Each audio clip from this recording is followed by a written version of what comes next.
स्वागत है दोस्तों आपका हमारे इस यूट्यूब चैनल कन्फ्यूज़न 9.2.11 में। तो दोस्तों यहाँ पे बहुत सारे एक जो मैं वीडियो अपलोड किया तो बहुत सारे लोगों ने कमेंट किया कि सर फेक न्यूज़ है, 21 सितंबर को एग्ज़ाम नहीं होगा वगैरह। बहुत सारे लोगों ने ये कमेंट कर रहा था, तो उनको मैं बता दूं कि यहाँ पे देखिए प्रेस रिलीज़ जो है वो जारी हो गया है कि क्या क्या निर्णय लिया गया है और कैसे क्या होगा। और आप लोगों को जो मैंने बातें बताई थी वो सभी कुछ जो बातें हैं वो इस वीडियो में हम लोग देख लेते हैं, ताकि आपको कोई कन्फ्यूज़न ना हो।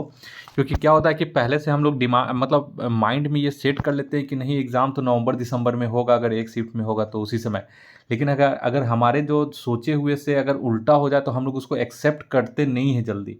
और इस वजह से क्या होता है कि जब समय आ जाता है तो हमारे पास कुछ समय बचता ही नहीं है। तो हमने आपको बताया कि 21 सितंबर को मोस्ट प्रोबेबली है कि 21 सितंबर को आपका एग्ज़ाम हो जाएगा, ठीक है, अगर सब कुछ सही रहा तो उसी के दौरान देखिए आज दिनांक यहाँ पे प्रेस रिलीज है, प्रेस रिलीज कर दिया गया है। तो यहाँ पे देखिए आज दिनांक 1/9/2022 को यहाँ पे देख लेते हैं हम।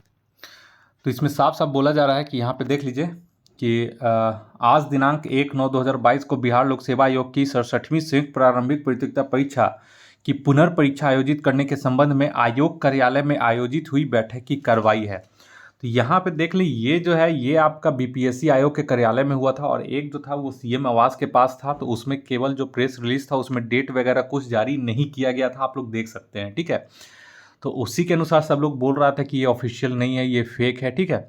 लेकिन वहाँ पे ये बात उठी थी कि हाँ आपको सितंबर में करवा लीजिए, और यूपीएससी का जो एग्ज़ाम है उस तारीख को नहीं पढ़ना चाहिए, ठीक है।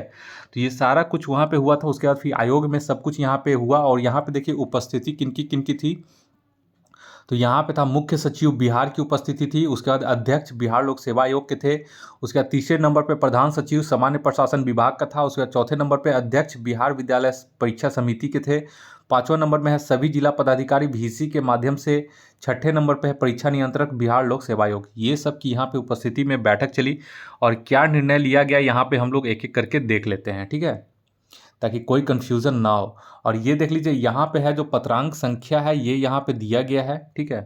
आप लोग देख सकते हैं यहाँ पे पत्रांक संख्या है और डेट यहाँ पे मेंशन है, ठीक है। तो यहाँ पे देख लें कि क्या क्या निर्णय लिया गया है। इसको मैं थोड़ा सा जूम कर देता हूँ।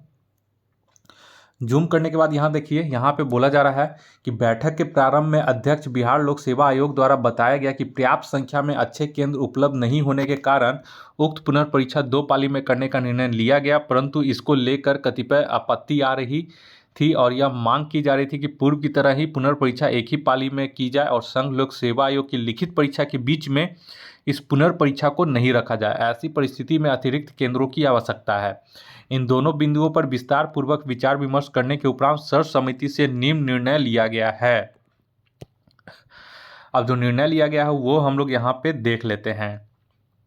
पहले नंबर में जो निर्णय लिया गया यहाँ पे इंपॉर्टेंट है, आप लोग इसको ध्यान से देख लीजिएगा। पहला नंबर जो है बोल रहा है कि परीक्षा एक ही पाली में करने हेतु पर्याप्त अतिरिक्त केंद्रों का चयन सभी जिला पदाधिकारी पुनः करें, ठीक है।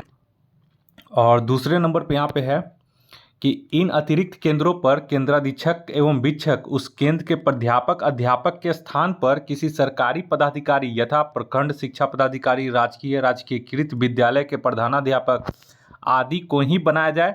ऐसे केंद्राधीक्षकों वीक्षकों की प्रतिनियुक्ति रैंडम तरीके से की जाएगी। तीसरा नंबर है साथ ही इन अतिरिक्त केंद्रों पर अतिरिक्त स्टैटिक दंडाधिकारी की भी प्रतिनियुक्ति की जाए। चौथा नंबर है ऐसी व्यवस्था हो सके इसका ध्यान रखते हुए सभी जिला पदाधिकारी द्वारा अतिरिक्त केंद्रों की सूची दिनांक 3/9/2022 तक आयोग कार्यालय में अवश्य दे दी जाए, और इस संबंध में आयोग से लिखित अधियाचना भी की जाएगी। वहीं पे आइए पाँचवें नंबर पे आइए। तो पाँचवें नंबर पे यहाँ पे बोला जा रहा है कि आयोग द्वारा अतिरिक्त केंद्रों की सूची के आलोक में पूर्ववत एक ही पाली में उक्त पुनर्परीक्षा कराने के संबंध में आवश्यक निर्णय लिया जाएगा। और छठा नंबर जो है बहुत इंपॉर्टेंट है। आप लोग देखें कि विलंब न हो इसलिए पुनर्परीक्षा इसी माह में आयोजित की जाए। इसकी संशोधित तिथि 21/9/2022 रखी जा सकती है। इससे संघ लोक सेवा की लिखित परीक्षा के अभ्यर्थी को बिहार के बाहर से आने जाने के लिए अतिरिक्त समय मिल जाएगा।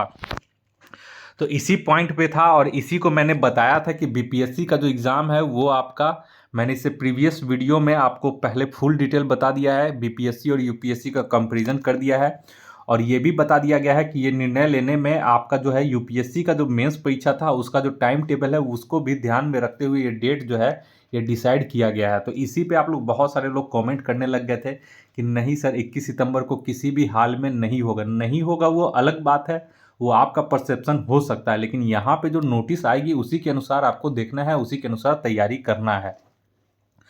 तो ये मैं नहीं कर सकता हूँ। बहुत लोग होता है कि बरगलाने के लिए भी छात्रों को बहुत सारे कमेंट आते हैं, इस वजह से मैं सारा कुछ डिलीट नहीं करते हैं और वो वीडियो भी मैं अभी तक डिलीट नहीं किया हूँ क्योंकि मैं ये मान कर चल रहा हूँ कि 21 सितंबर जो है, क्योंकि एग्ज़ाम बोला गया है कि बहुत जल्द ही एग्ज़ाम लिया जाए, ठीक है। तो इसीलिए है कि बहुत ही फास्ट तरीके से ये काम किया जा रहा है। 24 घंटे का सभी शिक्षा पदाधिकारी को टाइम दिया गया है कि सभी जगह विद्यालयों में जितनी भी अतिरिक्त रिक्तियां हैं, सीट है, वो सभी को रिजर्व करके 21/9/2022 के लिए रिजर्व रख लिया जाए, ठीक है।